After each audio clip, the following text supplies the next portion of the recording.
À 6h44, Europe 1 vous répond, Thomas Soto. Ceux qui nous frappent utilisent le Darknet, c'est ce qu'a déclaré avant-hier le ministre de l'Intérieur Bernard Cazeneuve. Bonjour Nicolas Arpagian. Bonjour. Vous êtes directeur scientifique du cycle Sécurité numérique à l'Institut national des hautes études de la sécurité et de la justice. Alors je vais être franc avec vous, ce mot de Darknet, je ne l'avais jamais entendu et je ne suis visiblement pas le seul. Première question de Pierre BHRT sur Twitter, c'est quoi le Darknet ? Alors en fait, il faut partir de l'idée que Internet, ce sont des milliards et des milliards de pages qui sont indexées par les moteurs de recherche. Ça, c'est l'Internet du quotidien, celui que vous fréquentez quand vous utilisez Yahoo, Google, etc. Simplement, ces moteurs n'indexent qu'une infime partie des pages de l'Internet. Et donc, on va parler à ce moment-là de deep web, de web profond.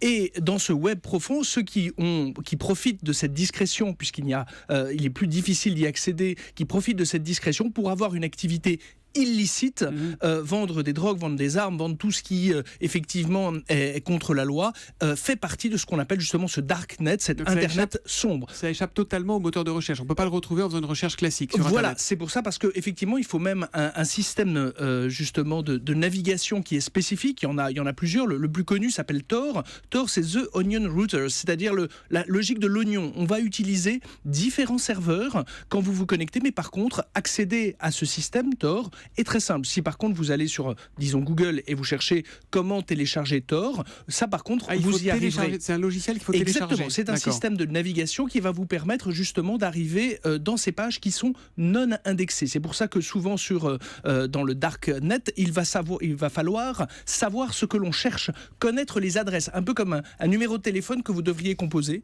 même si au fur et à mesure, évidemment, des petits malins ont commencé à proposer des moteurs de recherche à l'intérieur de ces pages non indexées.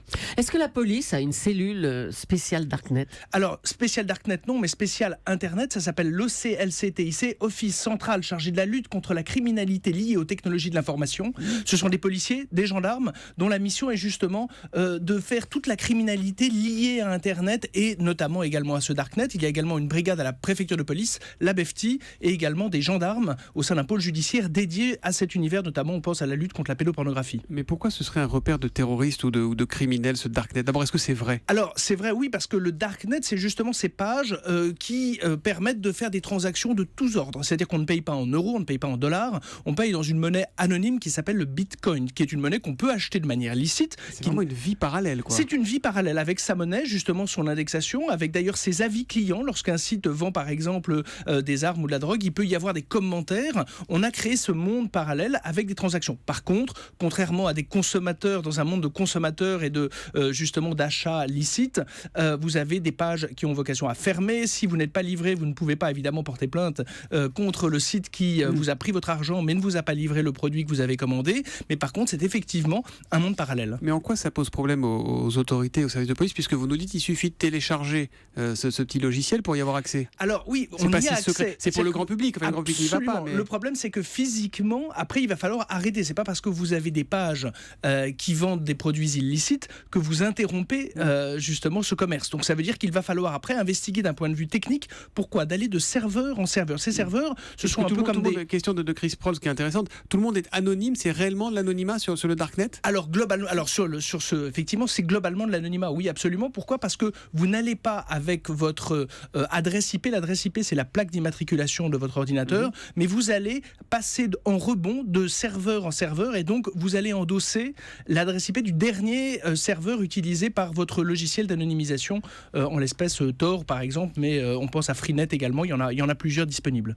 Question de Heisenberg sur Twitter, c'est pas pour les 5 personnes qui vont là-dessus qu'il faut s'inquiéter. Ça concerne du monde ou pas ? Alors ça concerne, oui, parce que comme effectivement c'est là où on trouve des produits illicites. Vous savez, il faut partir de l'idée qu'il y a du commerce illicite à partir du moment où il y a des clients. S'il n'y avait pas de clients, il n'y aurait pas de commerce illicite. Donc à partir du moment où il y a une demande qui s'exprime, effectivement, et on s'aperçoit que ce n'est pas si compliqué techniquement d'y accéder, on voit effectivement que ça se, alors j'ose pas dire démocratise, mais en tout cas ça se popularise dès lors que l'on souhaite effectivement avoir stupéfiants ou tout autre produit illicite. Une remarque de William sur Europe1.fr, il paraît qu'on peut même trouver des tueurs à gages sur le Darknet, c'est vrai ? Alors en tout cas, il y a des offres de services, elles sont pas garanties, elles sont pas labellisées, mais effectivement dès lors que là vous avez l'étendue de ce que l'âme humaine peut proposer effectivement en termes de turpitude, puisque c'est un endroit de transaction entre une offre et une demande, donc dès lors qu'une demande s'exprime, une offre peut se constituer. Question un peu technique d'Olivier Sarrazin, les fournisseurs d'accès à Internet ne peuvent-ils pas apporter des solutions? Ils ne peuvent pas bloquer ce darknet? Alors en fait,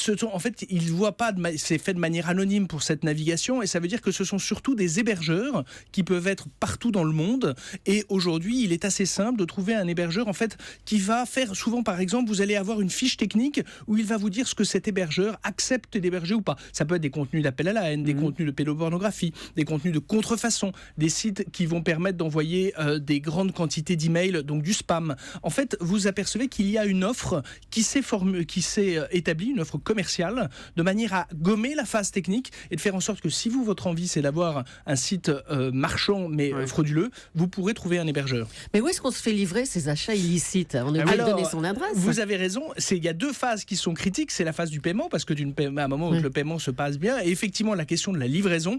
Et c'est souvent à cette occasion que effectivement on essaye de trouver déjà des acheteurs, parce que dès lors que vous achetez des armes, dès lors que vous achetez de la drogue dans certaines quantités, c'est également illicite, et donc c'est également souvent à la livraison que ça peut se faire, parce qu'on essaye de repérer les contenus, et là ça se fait par voie postale, exactement comme si vous alliez chez un grand du e-commerce, du commerce électronique que vous fréquentez au quotidien. Il a raison de s'inquiéter, Bernard Cazeneuve, sur ce darknet. Alors c'est certainement un lieu, il faut partir de l'idée qu'il ne faut pas être contre la technologie en tant que telle. La technologie, elle n'est que ce qu'on en fait, c'est-à-dire qu'à partir du moment où ce domaine deviendrait trop surveillé, les gens qui ont une activité illicite ne s'arrêteraient pas d'avoir une activité illicite, elle se porterait sur un autre terrain.